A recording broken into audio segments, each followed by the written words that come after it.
불과 일주일 사이에 갑자기 세상이 깜짝 놀랐죠. 코로나 바이러스인지 우한 폐렴인지, 내가 보니까 이름을 잘못 지은 것 같아요. 도시 이름에 우한이라고 져가지고 그냥 전 세계 우한거리가 됐는지 모르겠습니다만은, 그러면서 다들 걱정하는 게 뭐냐면, 그렇지 않아도 경기가 어려운데 이거 경제가 더 어려울 것 같다. 실제로 제가 이 평택, 이 서정리 이쪽에 보면요, 사람들이 줄었어요. 오늘 점심도 우리 사역자들하고 먹는데 식당에 사람들이 줄은 게 보여요. 우리 카페도 매출이 줄었습니다. 참 걱정들이 더 심해졌어요. 근데도 또 대박 나는 곳이 있더라고요. 마스크 만드는 공장들은 지금 난리가 났답니다. 지금 제가 그걸 보면서 문득 갑자기 그 생각이 들었어요. 하나님이 우리에게 주시는 복은 어떤 특징이 있을까? 족장들의 복, 아브라함부터 요셉까지의 복의 특징을 보면 한마디로 뭐라고 말하냐면, 그들이 복을 받을 때 그들이 힘들었던 상황과 그 복을 받는 건 아무 상관이 없더라는 거예요. 아브라함을 보십시오. 애굽으로 피난 갔는데 피난 가서 복을 받잖아요. 그렇죠? 야곱을 보십시오. 외삼촌 라반이 맨날 사기치는데도 그 사기꾼 가운데서도 복을 받잖아요. 이삭은 어떻습니까? 우물만 파면 물이 나오는 복을 받지 않습니까? 요셉은 어떻습니까? 남의 집 종살이하면서 또 감옥에 죄수로 갇히면서 복을 받더라고요. 전 그런 의미에서 하나님이 우리에게 약속하신 복의 특징은 세상의 환경, 요동치는 그 상황과 조건과는 아무 상관이 없구나. 하나님이 결심하시면 그건 반드시 이루어지는 것입니다. 옆 사람 보고 한번 이렇게 해석해볼까요? 하나님이 결심하시면 반드시 이루어집니다. 여러분, 우리가 세상의 복이 아니라 우리는 하늘의 복을 누리고 사는 자이고, 그 하나님의 복의 특징을 우리가 족장들이 받은 복을 통해서 보는 건 뭐냐면, 세상이 어떻게 요동치든 하나님은 하나님의 계획과 플랜대로 우리에게 복을 주신다는 것입니다. 여러분들은 하나님의 그 플랜과 계획 가운데 있는 인생인 것을 믿으시기 바랍니다. 그렇기 때문에 그리스도인들은요, 힘들 때일수록 부흥의 때를 꿈꾸는 자가 되어야 돼요. 그리스도인들은 힘들 때일수록 부흥의 때를 꿈꾸는 자라야 된다는 거예요. 아브라함이 어떨 때 더 하나님이 하신 그 약속, 창세기 12장 1절에서 내가 너를 복주겠다고 말씀하신 그 약속을 더 마음속에 되뇌이고 되새기면서 그 약속을 힘입어서 하루하루 열심을 다해 살아갔을까요? 아마 가뭄 때문에 애굽으로 피난 갔을 때일 거예요. 조카 롯과 서로 분가해서 어렵게 살게 됐을 때예요. 힘들수록 주님의 약속을 더 붙잡고서 이겨내더라는 거예요. 이삭은 어떨 때 더 하나님이 주신 그 약속, 자신을 제단에 바쳤을 때 그 하나님의 음성을 들었던 그 약속을 더 마음속으로 되뇌이면서 힘차게 하루하루 살아갈 수 있었을까요? 그것은 가뭄 때문에 우물들이 다 말라버리고 자신이 파는 우물들을 다른 사람들이 빼앗아 갈 때였을 것입니다. 야곱도 마찬가지고 요셉도 마찬가지였다는 거예요. 그렇다면 우리 그리스도인들도 마찬가지일 것입니다. 상황이 힘들어질수록, 삶이 고단해질수록, 인생의 문제가 켜켜이 쌓여가면 갈수록 우리는 무엇을 더 꿈꿔요? 하나님의 약속의 음성을 믿는 믿음을 가지고 주님이 내게 부흥을 주실 그때를 꿈꾸는 자가 되어야 할 줄 믿습니다. 저는 오늘 바울이 복음을 전하면서 어려운 일들을 겪는 한가운데서 이 베레아라는 곳에서 놀라운 복음의 은혜를 경험하는 이 장면을 통해서 우리 그리스도인들이 부흥의 때를 경험하려면 우리는 어떤 믿음으로 인생을 나아가는 자들이 되어야 되는가? 저는 이것을 통해서 세상이 요동치더라도 여러분들은 변함없이 그 아브라함의 복을 누리고 사는 인생이 될 수 있기를 주의 이름으로 축복합니다. 먼저 우리가 부흥의 때를 경험하려면요, 중요한 건 무엇이냐면, 절 따라 해볼까요?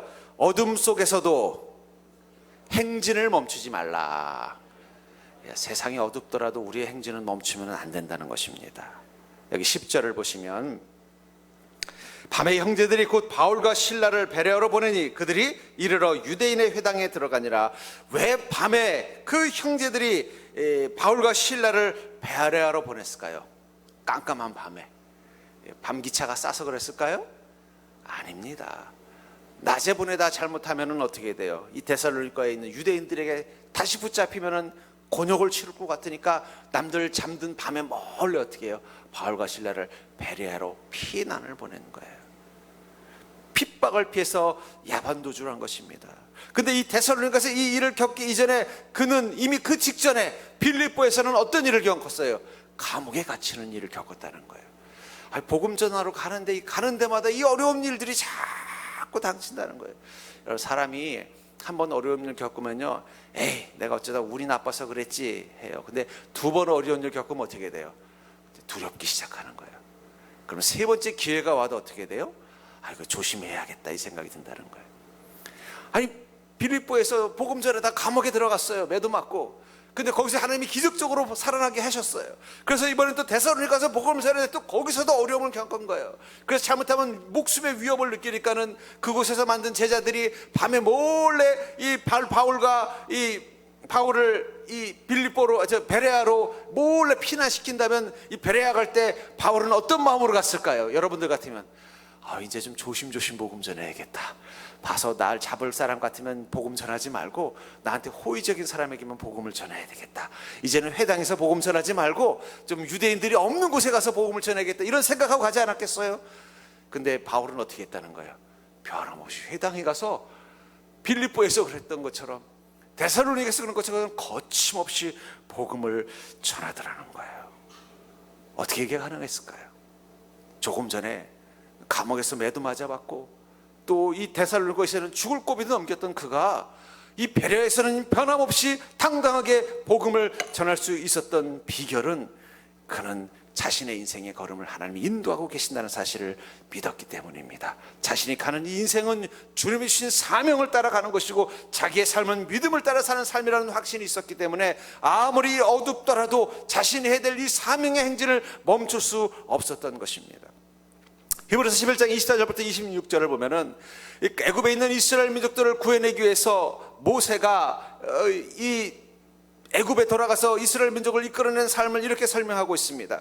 믿음으로 모세는 장성하여 바로의 공주의 아들이라 칭함받기를 거절하고 도리어 하나님의 백성과 함께 고난받기를 잠시 죄악의 낙을 누리는 것보다 더 좋아하고 그리스도를 위하여 받는 수모를 애굽의 모든 보화보다 더 큰 재물로 여겼으니 이는 상주심을 바라봄이라. 여러분, 그리스도인은요, 믿음의 기물 삶을 사는 그 그리스도인은, 모세와 같이 믿음의 삶을 사는 그리스도인은요, 죄악의 낙을 누리는 것보다 무엇을 더 좋아한다고요?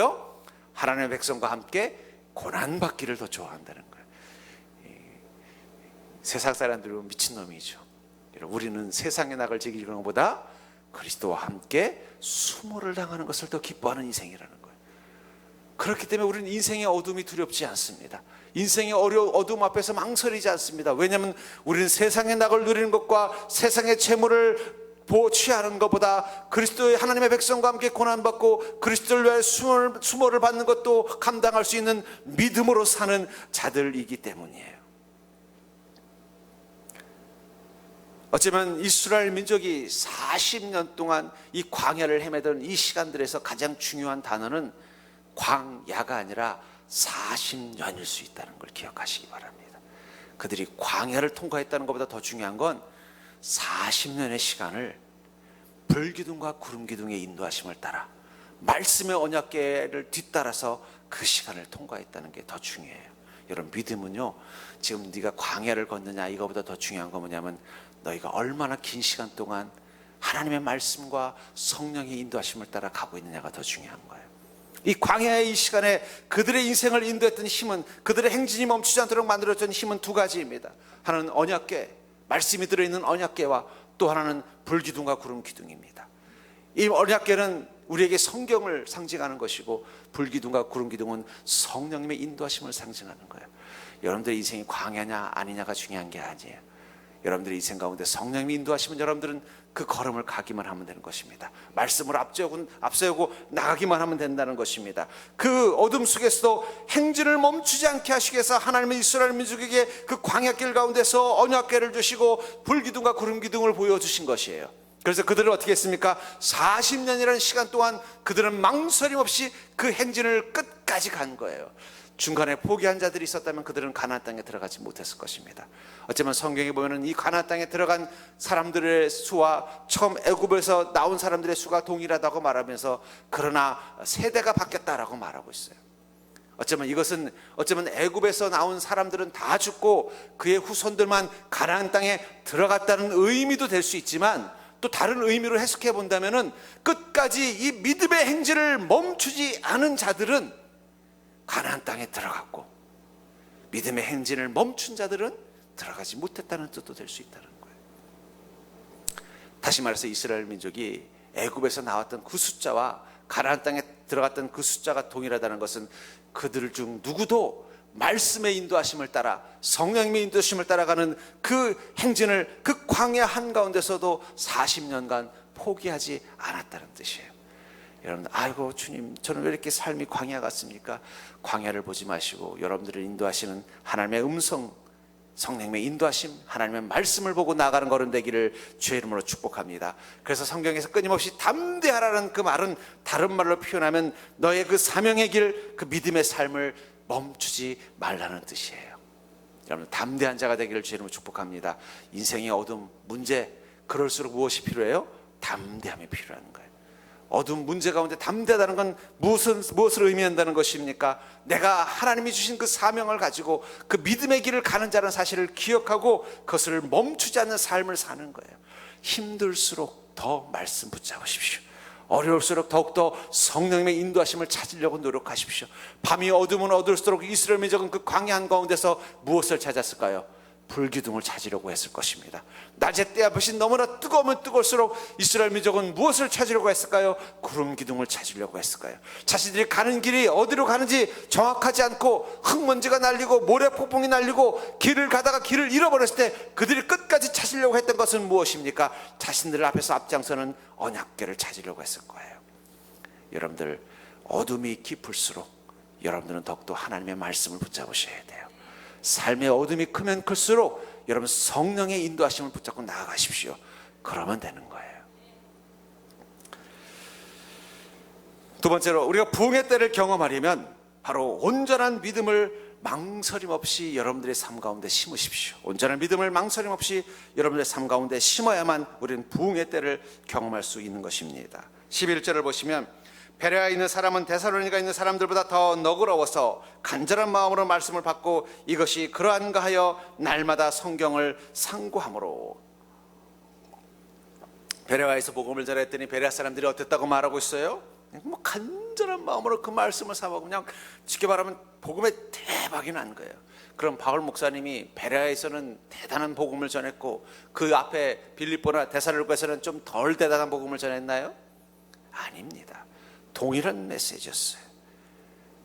실제로 그 다음 사도행전 17장 17절부터 18절에 보면 이제 베레아에서 또 이 유대인들이 또 쫓아와가지고 괴롭히니까는 이 아테네로 피난을 갑니다. 거기서도 복음을 전해요. 그래서 이렇게 설명하고 있죠.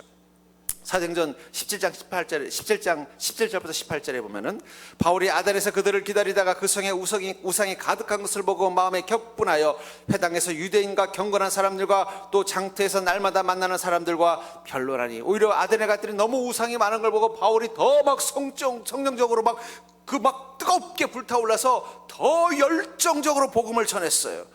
그런데 아테네 사람들은 복음을 안 받아들이더라는 거예요. 왜냐하면 아테네는 이 철학의 도시입니다. 철학이라는 건 다른 말로 말하면 머리가 큰 사람들이 많다는 거예요. 자기 생각이 분명한 사람들이 많으니까 바울 말을 안 듣는 거예요. 복음을 안 받아들이는 거예요. 바울은요, 데살로니가에서 전한 복음이나 빌립보에서 전한 복음이나 이 베레아에서 전한 복음이나 이 아테네에서 전한 복음이나 똑같은 복음을 전했는데, 아테네에서는 전혀 복음이 안 먹혔는 그 복음이 베레아에서는 어떻게 됐다는 거예요? 막 엄청난 반응이 일어났다는 거예요. 여러분, 우리가 믿음의 삶을 산다는 것, 주님의 부흥을 경험하는 삶을 산다는 것은 마치 좋은 씨앗을 고르는 마음으로 사는 것과 같다고 생각해요. 농부가 봄을 준비하기 위해서 겨울에 제일 중요한 건 지난 가을에 거둔 씨앗들 중에 좋은 씨앗들을 골라서 따로 보관하는 것입니다. 그걸 골라서 어떻게 잘 가지고 있다가 내년 봄에 밭에 심으려고 준비할 거라는 거예요. 우리가 부흥의 때를, 지금 아직 부흥이 오지 않았지만 하나님 내게 부흥을 주실 때를 준비하는데 가장 중요한 것은 바로 좋은 씨앗과 같은 믿음을 내 마음 가운데 준비하는 거예요. 만약에 농부가 실수로 씨앗을 준비해야 되는데 좋은 씨앗을 준비하지 못하고 불량 씨앗만 모아놨다면 어떻게 될까요? 내년 봄에 아무리 씨앗을 뿌려도 제대로 자라지 않을 거예요. 곡식이라도 어떻게 돼? 걷어들인 것 중에 제일 알곡이 좋은 거 그만 따로 모아가지고 잘 모아놨다가 봄이 되면 그걸 뿌리려고 하는 것처럼, 어쩌면 여러분들 인생의 어둠과 힘든 힘든 시간들, 내 인생 가운데 주님의 약속과 축복들이 보이지 않는 시간들, 하루하루가 무겁고 힘들고 의미 없고 지치는 시간들일수록 여러분들이 지금 해야 되는 것은 마치 겨울철에 농부들이 좋은 씨앗을 준비하는 것처럼 좋은 믿음을 준비하는 게 필요해요. 지금은 견디는 믿음이지만 부흥을 위해서 발화될 수 있는 믿음을 준비하십시오. 믿음도 두 가지 믿음이 있더라고요. 견뎌내는 믿음이 있고요, 번성하게 하는 믿음이 있어요. 어려울 때는 믿음이 견뎌내는 힘이 되어줘야 돼요.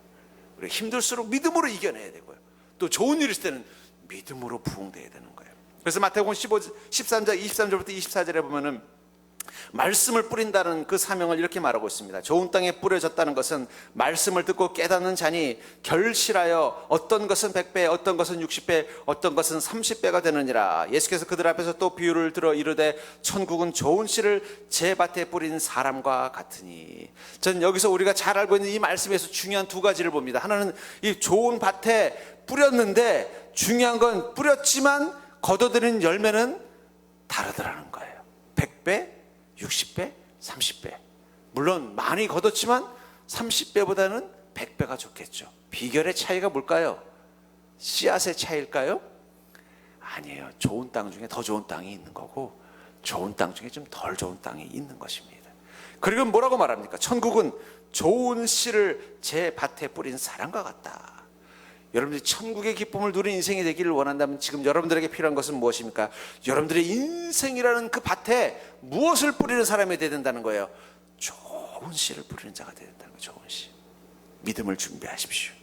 축복의 믿음을 준비하십시오. 특별히 거친 땅과 같은 시간, 그 속에서 여러분들에게 필요한 것은 좋은 믿음을 준비하는 거예요.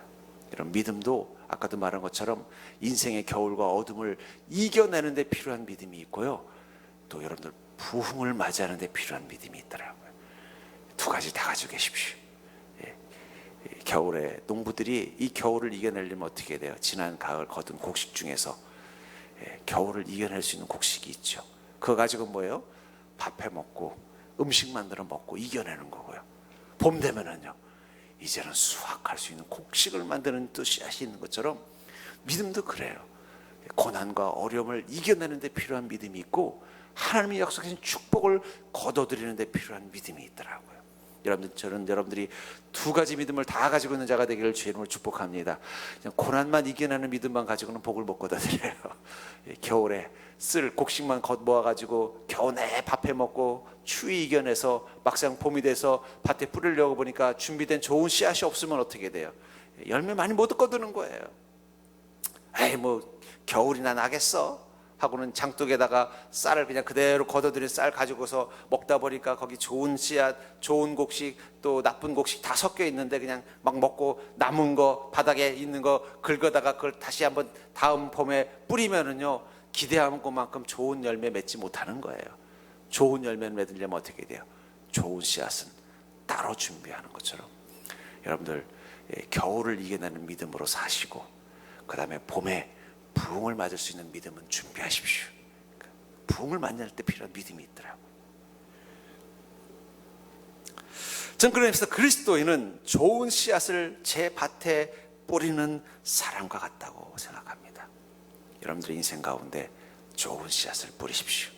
겨울이든 여름이든 봄이든 뿌릴 수 있는 기회가 있을 때마다 그 믿음으로 여러분들의 삶을 만들어 가시다 보면은요, 겨울이라면 잘 안 자라겠죠. 또 나쁜 밭이라면 또 다 죽을지도 모릅니다. 그러나 그 중에 여러분들에게 주님이 허락하신 부흥의 때가 있다면 그 순간 여러분들이 뿌린 그 씨앗은 어떻게 돼요? 60배, 100배의 결실을 맺는다는 것입니다. 그렇기 때문에 온전한 믿음은요, 날마다 믿음으로 사는 거예요. 겨울엔 겨울의 믿음으로, 봄에는 봄의 믿음으로, 여름에는 여름의 믿음으로, 가을에는 가을의 믿음으로. 겨울은요, 고난을 이겨내는 믿음, 봄에는요, 주님의 축복을 소망하면서 씨앗을 뿌리는 믿음, 여름에는요, 주님이 주시는 그 축복과 은혜를 준비하는 믿음, 그리고 가을에는요, 그 은혜를 누리는 믿음. 그러니까 믿음도 사계절용이 있어요. 옆 사람 보고 한번 인사해볼까? 당신 믿음은 몇 계절용입니까? 여러분, 축복을 거둬들인 믿음도 있는 거예요. 여러분들의 믿음이 축복을 거둬들일 수 있기를 주의 이름으로 축복합니다. 겨울은 겨울대로 이겨내는 믿음 가지고 살고, 봄에는요 또 소망의 믿음으로 이겨내시고, 여름에는요 주님이 주신 그 수고의 땀이 열매가 될 수 있도록 애쓰고 힘쓰게 만드는 믿음으로 그 여름을 지나시고, 그 다음에 가을에는요 하나님이 주신 축복을 누리는 믿음으로 지나가십시오. 그게 바로 우리가 믿음으로 사는 것입니다. 세 번째로, 우리가 부흥의 때를 경험하려면 문제가 오는 것을 자연스럽게 생각해야 된다는 거예요. 절대로 문제가 오는 것을 자연스럽게 생각하라. 예, 여러분, 농부가 한 해 농사를 지을 때, 아이고 올해는 병충해가 안 왔으면 좋겠다, 아이고 올해는 가뭄이 안 왔으면 좋겠다, 아이고 올해는 비가 제때 왔으면 좋겠다, 아이고 올해는 고라니나 멧돼지가 안 왔으면 좋겠다, 그런 마음은 가지고 있지만 그게 안 올 거라고 생각하는 농부는 없습니다. 그렇죠? 당연히 아이고 또 가물 수도 있겠구나, 아이고 당연히 또 병충해, 또 메뚜기 떼들, 또 벌레 떼들이 또 오겠구나, 또 당연히 아이고 지난밤에 또 고라니 떼가 와서 또 밭을 막 훼손하고 가겠구나. 알지만 알면서도 어떻게 해요? 그것들을 이겨내면서 곡식을 거둬들이는 게 농부죠. 그것 때문에 실망하고 그것 때문에 두려워하면 농사 못 짓는 거예요. 농부들은 그걸 알면서도 어떻게 해요? 씨앗을 뿌리고 또 열매를 거둬들이는 수고를 아끼지 않는 것입니다. 마태복음 13장 24절부터 29절을 보시면 여기 이 추수하는 이 사건을 이렇게 설명하고 있습니다. 예수께서 그들 앞에서 또 비유를 들어 이르실 때, 천국은 좋은 씨를 제 밭에 뿌린 사람과 같으니, 사람들이 잘 때 그 원수가 와서 곡식 가운데 가라지를 덧뿌리고 갔더니, 싹이 나고 결실할 때 가라지도 보이거늘 집주인의 종들이 와서 말하되, 주여 밭에 좋은 씨를 뿌리지 아니하였나이까? 그런데 가라지가 어디서 생겼나이까? 주인이 이르되, 원수가 이렇게 하였구나. 종들이 말하되, 그러면 우리가 가서 이것을 뽑기를 원하시나이까? 주인이 이르되, 가만두라. 가라지를 뽑다가 곡식까지 뽑을까 염려하노라. 여기 예수님께서 이 씨앗을 뿌리는 비유를 말하면서 또 무엇을 말씀하십니까? 사람들이 좋은 씨를 제 밭에 뿌렸더니 또 누가 와서 무엇을 더 뿌렸다고 말하고 있어요? 원수가 와서 가라지를 더 뿌렸다는 거예요. 이 가라지가 먼저 자라서 이 좋은 곡식들을 다 회방하게 하려고 더 뿌렸다라고 말하고 있어요. 오늘 보면 13절에서도 어떻습니까? 이 베레아에서 복음이 막 전해지니까 또 데살로니가 있던 유대인들이 들은 거예요. 그 바울이라는 놈이 또 베레아로 갔는데 거기서는 더 난리가 났다더라. 그러니까는요, 이 데살로니가 있던 사람들이, 유대인들이 거기까지 와서 회방하는 거예요. 바울이 무슨 생각했을까요? 왜 나만 미워해 이랬을까요? 그냥 그렇게 생각, 아이고 올 것이 왔구나, 올 것이 왔구나, 또 이 원수가 가라지를 뿌리러 왔구나. 그리고 그냥 대수롭지 않게 여길 줄 알았다는 거예요. 여러분들, 우리가 믿음의 삶을 살 때 반드시 믿음의 삶 속에는 원수가 우리와 함께 한다는 것을 기억하십시오. 절대 해볼까요? 내 안에는 성령이, 내 밖에는 원수가. 여러분, 그걸 기억하고 사셔야 돼요. 내 안에 성령님이 계신 것처럼 내 밖에는 누가 있다고요? 원수가 기다리고 있다는 거예요. 내 안에 성령님이 나에게 은혜를 부어주시면 은혜를 부어줄수록 원수는 바깥에서 무엇을 할까요? 가라지를 뿌려대는 거예요. 그 믿음 깎아먹게 만드는 거예요. 나를 실망하게 만드는 거예요. 나를 지치고 낙심하게 만든다는 거예요. 그것을 당연하다고 생각해야만, 그래야만 우리가 다시 한번 용기를 내서 믿음으로 살아갈 수 있다는 거예요. 여기 보면은 아까 그 씨앗을 뿌리는 이 사건에 대해서 주인이 이렇게 말하는 걸 봅니다. 가만두라. 가라지를 뽑다가 곡식까지 뽑을까 염려하노라. 여기서 가만두라는 말은 그냥 방임하라는 뜻이 아니에요. 원수들이 와서 뭐 하든 아이고 그냥 어쩔 수 없지, 이게 아니라 무엇에 집중하라는 거예요? 곡식을 자라는 데 집중하라는 거예요. 좋은 씨앗은요, 가라지를 이겨낼 수 있습니다. 좋은 씨앗이라는 게 뭐예요? 병충해에 강하고 가라지를 이겨내서 더 많은 열매를 맺는 게 좋은 씨앗이에요. 여러분, 좋은 믿음을 가지면 가질수록 여러분들을 쓰러뜨리려는 가라지는 못 이겨내는 거예요. 그러니까 좋은 품종이라는 건 뭐냐면 병충해에 강한 게 좋은 품종이에요. 그래서 좋은 곡식은요, 아무리 가라지가 많아도 어떻게 해야 돼요? 그걸 이겨내고 씩씩하게 자라서 주렁주렁 열매를 맺는 것처럼 우리가 왜 좋은 믿음을 가져야 되냐면 우리가 믿음을 가지고 살려고 하면 할수록 원수들이 바깥에서 우리의 믿음을 꺾어버리려는 가라지를 뿌릴 것이기 때문입니다. 근데 내가 좋은 믿음을 가지고 있으면요, 그 가라지를 어떻게 해요? 이겨내고 자란다는 거예요. 그걸 알기 때문에 주인은 뭐라고 말하는 거예요? 놔둬라. 그 가라지 뽑지 않아도 좋은 곡식, 내가 뿌리는 이 곡식은 어떻게 한다는 거예요? 이 가라지를 이겨내고 좋은 열매를 맺을 것이다. 그러니 굳이 가라지 뽑으려다가 그 좋은 열매 맺는 곡식까지 뽑는다면 그건 낭비다. 가라지에 집중하지 말고 너의 믿음, 좋은 믿음에 집중하라. 여러분들의 삶에 어떤 마귀의 장난이 있고 시험과 유혹이 있고 어려움이 있을수록 여러분들이 집중해야 되는 것은 가라지가 아닙니다. 원수가 아닙니다. 여러분들의 믿음이라는 거예요. 왜 하나님은 저 사람들을 줘서 나를 이렇게 힘들게 할까? 왜 내 인생 가운데는 이런 어려움들이 가득한 걸까? 왜 내 주변에는 나를 실망시키고 지치게 만드는 일들만 가득할까? 그걸 보지 마시고 주님, 내가 그 가라지들을 이겨낼 수 있는 좋은 믿음을 갖는 자가 되게 해 주시옵소서. 그것을 알기 때문에 주인은 당당하게 뭐라고 말하니까, 놔둬라. 내가 뿌린 씨앗은 좋은 씨를 뿌렸다는 거예요. 그런 가라지 앞에서 말라 죽는 씨가 아니라 그 가라지를 이겨낼 수 있는 씨앗을 뿌렸으니까 걱정할 필요가 없다는 거예요. 여러분들의 믿음이 그 주인이 인정하는 좋은 씨앗과 같은 믿음이 될 수 있기를 주의 이름으로 축복합니다. 인생의 가라지가 많을수록, 원수의 회방이 많을수록 더 중요한 것은 여러분들이 좋은 씨앗과 같은 믿음으로 사는 거예요. 그럼 그딴 가라지가 여러분들 못 꺾습니다. 바울도 그것을 알고 있는 거예요. 내가 가지고 있는 이 복음은 이 원수의 장난, 이 마귀의 회방, 이 유대인들의 핍박 앞에 쓰러질 복음이 아니라는 걸 알았기 때문에 당당하게 더 강력하게 복음을 전한 것입니다. 저는 왜 예수님께서 제자들과 함께 갈릴리 호수를 건너갈 때마다 풍랑이 일었을까? 성경에는 몇 번 기록 안 되지만 제가 보기에는 매번 풍랑이 불었을지도 몰라요. 아마 제자들이 그랬을 거야. 저놈 바다는, 갈릴리 호수는 내가 혼자 다닐 때는 잔잔하더니 왜 예수님하고만 가면 바람이 불고 난리야? 그렇게 불평하는 제자들도 있을지 모르겠습니다. 그러나 주님께서 왜 그 풍랑을 허락하셨을까요? 그건 제자들에게 교훈을 주는 거예요. 너희들이 지금 집중해야 되는 건 풍랑이 아니라 너희와 함께하고 있는 나에게 집중하는 것이다. 너희들이 집중해야 되는 것은 지금 이 풍랑과 같은 고난이 아니라 그것을 이겨내게 하시는 하나님의 은혜와 그 승리이다. 여러분, 우리 그리스도인이 집중해야 될 건 거기에요. 풍랑을 보지 마시고 여러분들과 함께 계신 하나님을 보시기를 주의 이름으로 축복합니다.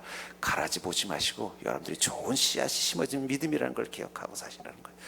고난을 보지 마시고 그 고난을 잠재우시고 여러분들을 승리케 하시는 주님의 은혜와 능력을 바라보는 자가 되기를 주의 이름으로 축복합니다.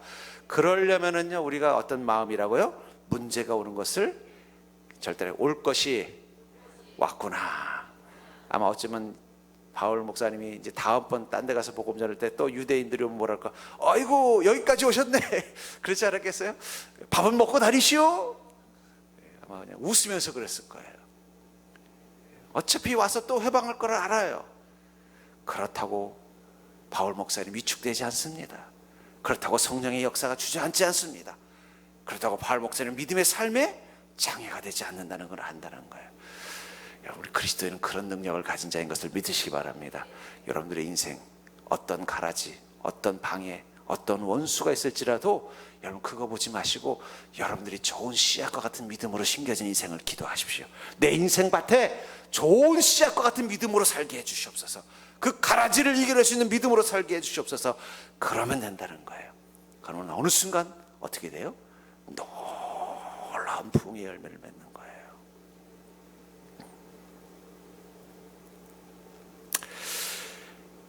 가끔 어떤 산이나 이런 데 등산을 가보면요, 이 실개천들이 이렇게 쭉 흐르는 데가 있어요.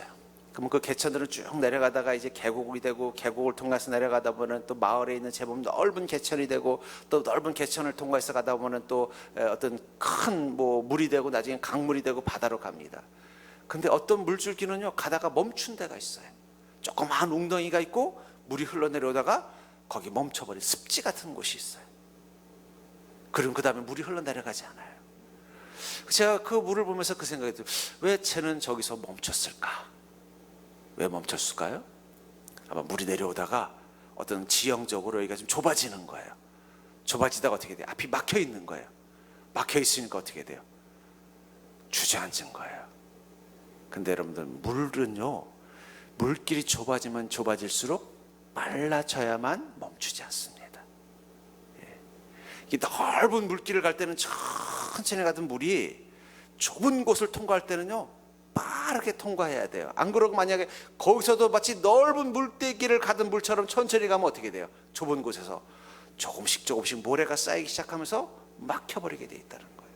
그렇기 때문에 물들은 어떻게 돼요? 좁은 곳을 통과할 때는요, 급류가 돼서 확 지나가는 거예요. 급류가 돼서 확 지나가니까 모래 알갱이가 그 바닥에 쌓일 틈이 없는 거예요. 어떻게 돼요? 그 좁은 길을 모래들이 물과 함께 휙휙 지나가니까 막히지 않고 그 좁은 길을 통과하고 나면 다시 넓은 길을 만나고 점점 더 넓어져서 강물이 되고 바다가 되는 것입니다. 저는 믿음도 그렇다고 생각합니다. 믿음은요, 인생의 어려움이라는 좁은 길을 통과할수록 더 빠르고 강력한 믿음으로 가셔야 돼요. 여러분들 생각하기에 요즘 너무 힘들어, 자꾸 낙심이 되고 후회가 되고 지치고 그럴수록 어떻게 돼요? 믿음을 더 뜨겁게, 여러분들 세상이 어렵다고 할수록 더 성령 충만하시길 바랍니다. 그래야만 그 낙심이 쌓여서 여러분들 축복을 가는 길을 막지 않는 거예요. 더 강한 믿음, 더 뜨거운 믿음, 더 그냥 살아있는 믿음으로 그냥 막 지나가야 돼, 이 시간을. 그럼 어떻게 돼요? 그 빠른 물이 급류가 돼서 지나가면서 그 쌓이는 돌과 모래알들이 바닥에 쌓여서 가라막지 않고 통과시키게 만들어 주는 것처럼 그냥 거침없이 나가야 된다는 거예요. 요즘 상황이 좀 이상하고 힘들고 잘 안 될수록 더 어떻게 된다고요? 더 센 믿음으로 지나가셔야 돼요. 힘든 순간일수록 더 센 믿음으로 지나가야 돼요. 요즘 세상이 어려워진다고 하면 마치 그 물길이 좁아지는 시간과 같습니다. 여기서 내가 믿음대로 사니까 힘 안 들고 더 어렵네, 좀 쉬자 그러면 어떻게 돼요? 그럼 막힌 웅덩이가 돼버리는 거예요. 그럴수록 더 센 믿음으로 통과해야 돼요. 더 강한 말씀 붙잡고 더 힘차게 기도하면서 그냥 될 때까지 그냥 부르짖으면서 그냥 이 어둠 속을 막, 우리 실로암 어두운 밤에 캄캄함, 이거 군인들이 주로 어떨 때 부르는지 아세요? 깜깜한 밤에 새벽에 출발할 때. 왜냐면 무서우니까. 그럴수록 더 부르짖으면서 가야 거기서 주저하지 않고 뻥 뚫린 길을 만들어낼 수 있는 것입니다. 그러나 사랑하는 성도님들, 세상이 어렵고 흉흉하다고 할수록 여러분들은 더 강한 믿음으로 붙잡으십시오. 그 어두움수록 더 강력한 믿음으로 진행하십시오. 세상이 힘들을수록 더 믿음의 그 힘을 붙잡고 의지하고 그 힘찬 믿음으로 진행해 나가십시오. 그럼 여러분들은 반드시 부흥의 때를 경험할 줄 믿습니다. 여러분들에게 하나님이 약속하셨다면 그것은 세상이 어떻게 요동치든 반드시 이루어 주신다는 것을 믿으시기 바랍니다. 여러분들이 반드시 그 축복의 그 소망의 날들을 반드시 경험하는 귀한 인생이 될 수 있기를 주의 이름으로 간절히 축원합니다.